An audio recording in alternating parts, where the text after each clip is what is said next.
একজন লোক ছোটবেলা গল্প শুনেছি, বট গাছের নিচে শুয়ে শুয়ে আল্লাহর গালি দিচ্ছে। আল্লাহর কেমন বিবেক, ইয়া বড় বট গাছ আর বট ফলগুলা এত ছোট ছোট, আর লাউ গাছ আর কুমড়া গাছের ইয়েটা কি খুব মোটা না চিকন?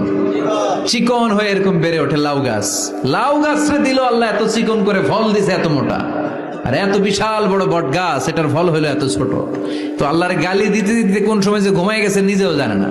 হঠাৎ করে নাকের মধ্যে শটাং করে বট ফল পড়ছে একটা, লাভ দিয়ে উঠছে, নাক দিয়ে রক্ত বেরোয়া শুরু হয়েছে। রক্ত মুছতে মুছতে মনে মনে ভাবে, আসলেই তো আমি বড় একটা উল্লুকা পাঠা।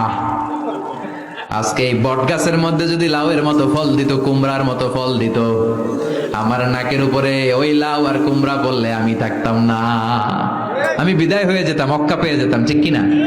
যেখানে যেটা যেভাবে যতটুকু দরকার তার নাম চিৎকার করে তার নাম।